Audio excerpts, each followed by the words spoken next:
2 weeks ago on 60 Minutes, a leading Soviet dissident, Vladimir Bukovsky, described the Soviet Union as one huge prison camp. Recently, it seems a new Soviet dissident pops up almost every day. And according to these dissidents, led by the Nobel Prize winner Andrei Sakharov, Russia is violating the Helsinki Accords by denying its citizens basic civil rights. In light of all this, it surprised us to hear that somebody sings anti-establishment songs in that very established communist country. His name is Vladimir Vyssotsky. Some people call him the Bob Dylan of the Soviet Union. Vyssotsky is a famous actor in Russian movies and on the stage. That's his conventional side.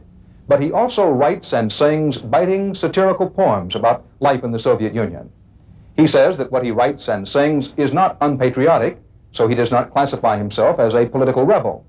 But there is no doubt Vyssotsky is a strong critic of his society. The Soviet authorities, it seems, don't know what, if anything, to do about him. They didn't know what to do about him when he got on a plane recently and came to New York.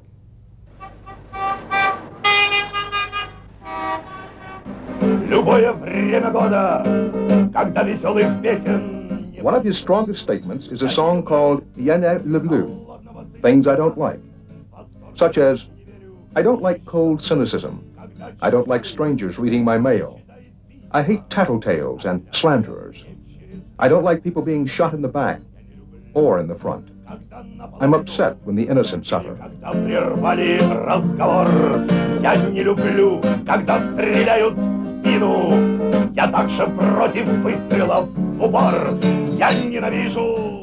All of these things I do not like. These things I will never like. In a way, Wysocki plays a dangerous game, but he seems confident that he'll get away with it. He's not defiant, but he's also not submissive. Appearing on our program alone was a daring act.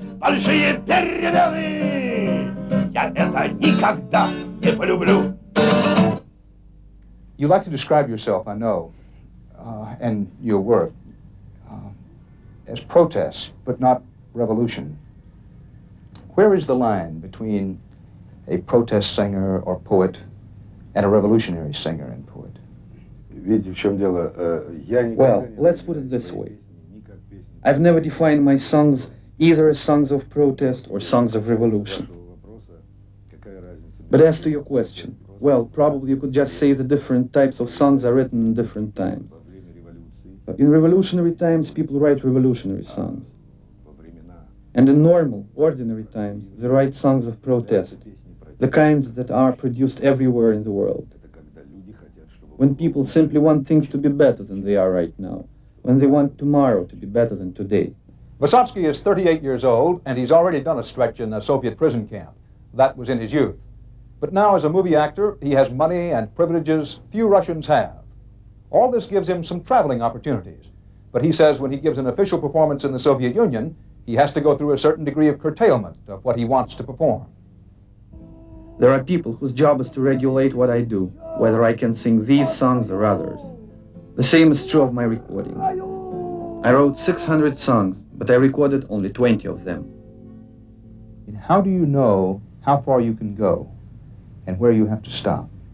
Actually, this is very simple for me to explain. You can say that one part of my work is completely satisfying to me, because I write what I think and what I want. But then starts the problem of performing what I have written.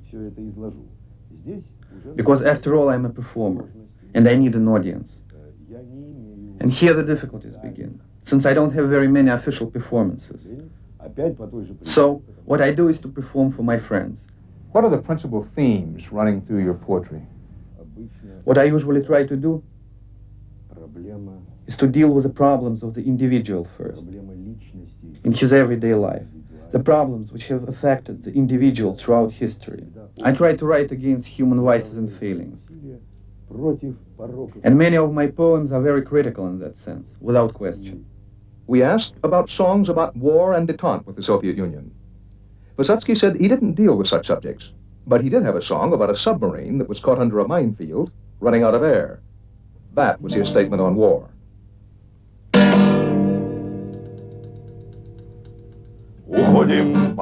We are submerging. нейтральной воде. In neutral waters. Мы можем погоду плевать на погоду, а если накроют, локаторы взвоют, а наши... But if we are discovered, it's all over. Спасите наши души, мы бредим от удушья. We are running out of air. Save us. Спешите к нам. Hurry. Услышьте нас на суше. Listen to us. Наш СОС все глуше, глуше. Our SOS grows fainter and fainter. Души напополам и рвутся. Our lungs are bursting, but we can't surface. Там слева по борту, там справа по борту, там прямо по ходу, мешает проходу. We are blocked by mines. Смерть! Death. Спасите наши души! Мы бредим от удушья! Спасите наши души! Спешите к нам! Услышьте нас на суше! Наш СОС все глуше, глуше, и ужас режет души напополам. Please, please, save us. Души, спасите наши души, спасите наши души. What is the goal, besides entertaining? What is it that you seek to accomplish with your music? Безусловно, я хочу. I want the public to give some thought to what I am saying, and not just to relax and have a good time.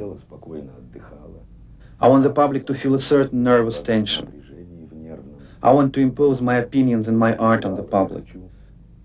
The audience has got to experience what I'm saying, so I want to put the public in the same state that I'm in. Actually, New York was just a stopover for Wysocki. He was headed for Montreal to record an album for a Canadian record company. He did that on the sly, without clearing it in advance with Soviet authorities. They had managed to block the release of an earlier album he had cut in France. I would think, perhaps I'm wrong, I would think that those who lead the Soviet Union might be a little wary of letting you out of the country. Are they not? I mean, do they not concern themselves with that? They're not worried about you at all? Ну почему? Ну что вы, я уже четвертый. No, why? I've left the Soviet Union already 4 or 5 times and always returned. It's even funny, because I think if I was that kind of person that they were afraid of letting out of the country, we'd be having quite a different interview than we are having now. I'm sitting quietly with you, asking me the questions you want to ask me, and I am answering them calmly. I love my country, and I don't want to do it any harm, and I will not. We don't want to give the impression that Wysocki is always writing about things he hates or about doomed submarines. He does a number of patriotic songs that keep him in good graces with the Soviet authorities. And actually, much of the time, he simply pokes fun at small things, like the morning calisthenics they play on Moscow radio.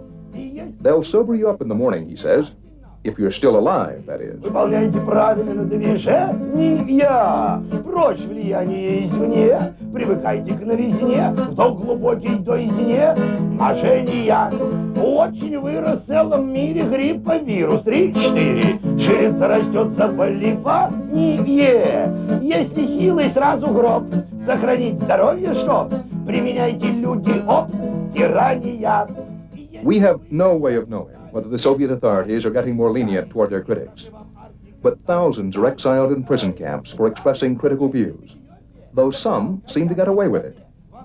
Vladimir Wysocki is one of those who walks a very narrow line between official tolerance and oblivion. Выигрыша даже начинающий. Красота среди бегущих, первых нет и отстающих, бег на месте общепримиряющий.